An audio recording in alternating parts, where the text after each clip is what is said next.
The fourth house is the foundation of our life because it represents where we come from, what makes us feel secure, and our general emotional well-being. So now let's explore the fourth house. So the mother is ruled by the fourth house. And so the fourth house rules our mother and the relationship we have with our mother. And it also shows the kind of nurturing and emotional support we received from our mother growing up. Next is family. The family of the fourth house is not just about parents and siblings. It includes all family members who are, part of our life, really. So these are our grandparents, uncles, aunts, and anyone else sort of who plays a significant role in family gatherings. And so the home, of course, is a prime factor of the fourth house, right? And that, of course, includes our home environment and, the kind of home we like and the place we consider makes us feel comfortable and safe. The fourth house also reveals a deeper aspect, which is our inner foundation. Our inner foundation is shaped by our early home life, particularly through our experiences with our mother.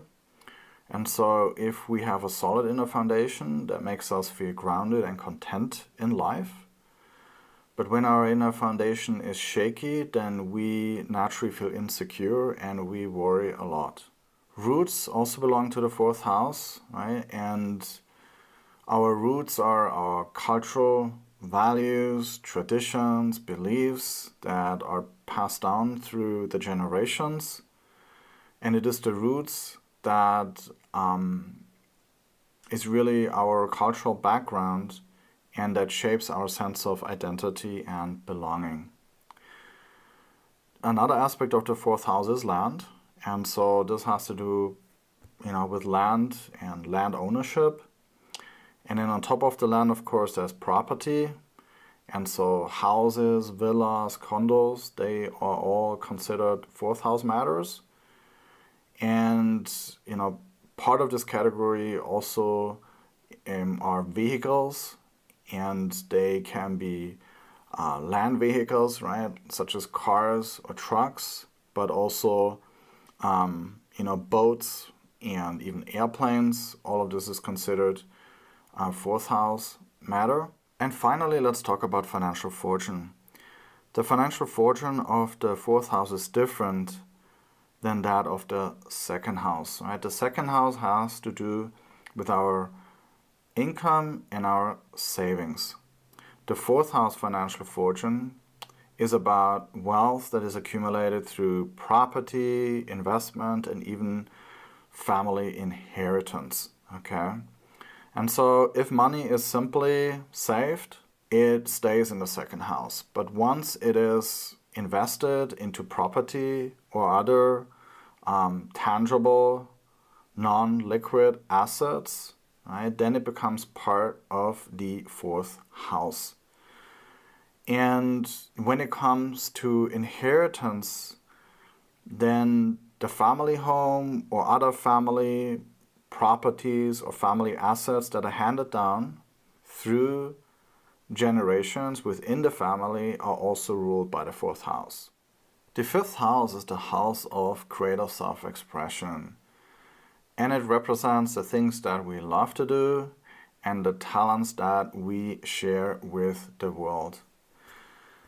So first, intelligence. So the intelligence of the fifth house is a powerful, creative intelligence because it gives us the ability to shape our life through our talents. And as a result, we can build a world that reflects our highest potential. Closely tied to this is, of course, our creativity, and that relates to our originality and our unique talent to express ourselves, right? Whether that is painting or being an astrologer or coming up with an innovative business idea. This is the house that really inspires creative activity. Now that leads us to our talents, right? The fifth house shows the unique talents that set us apart.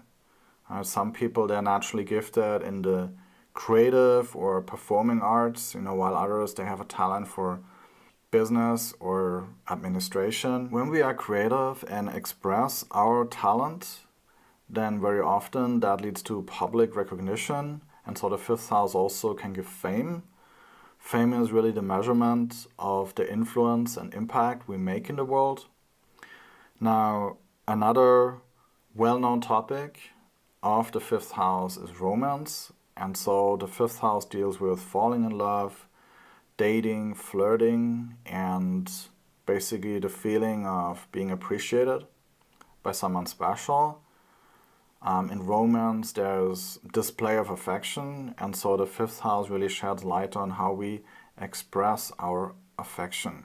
And that brings us to pleasure. The fifth house has to do with the things we purely do for fun, which is romance or our hobbies or some type of entertainment.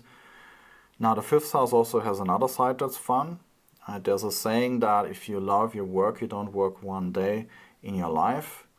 And so the work that we are inspired by of the fifth house is just as pleasurable as the relaxation that follows. Right? After we have created and done something beautiful, we go out, enjoy ourselves, we watch a movie, we eat our favorite food, and then even might just come home and have fun, play the piano. Now, another important aspect of the fifth house is children. And so the fifth house shows the relationship we have with our children and the joy or disappointment that they bring to our life. The fifth house also has to do with how we raise our children and the style of our parenting. And finally, we can talk about education, which is also connected to the fifth house. But the fifth house education has to do with the early childhood education that is not yet structured, and therefore it's suitable for young children, right? The learning experiences of the fifth house, they are based on play, creativity, and exploration, right? The idea is that the children, they are allowed to express themselves freely and are encouraged to be themselves, while at the same time, they also learn to respect the teacher and follow their authority.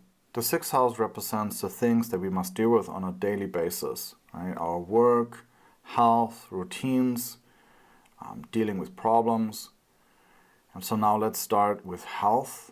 The sixth house shows how we take care of our body, the lifestyle choices that we make to stay fit, and also how resistant our body is to illness, right? Some people, they naturally maintain good health, whereas others, they have to put in a lot more time and energy to stay healthy. If diseases do arise, then the sixth house also helps us with healing, right? And again, some people, they heal quickly, while others, they struggle with their healing progress, with finding the right care. And so the sixth house shows our ability to recover and also how fortunate we are in finding the right doctor or the right medicine. Now, work is an important aspect of the sixth house, and this is not about the ambitions and great achievements of the 10th house. The sixth house has to do with our daily work responsibilities and the effort that we make every day.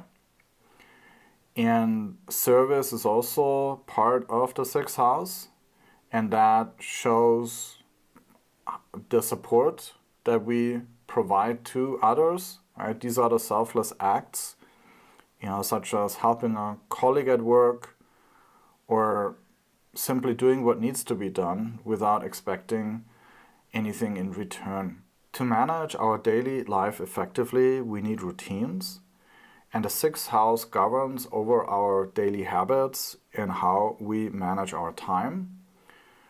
And so how well we can handle our duties and our routines and how strict and disciplined we are is seen from the 6th house.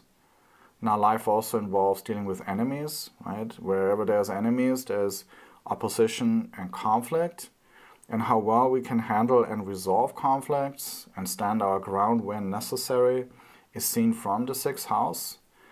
Now, debts are another important theme of the 6th house, and this includes credit card debts, student loans, or any other type of loan. And something else that we can put into this category is other regular expenses that are necessary to maintain material stability.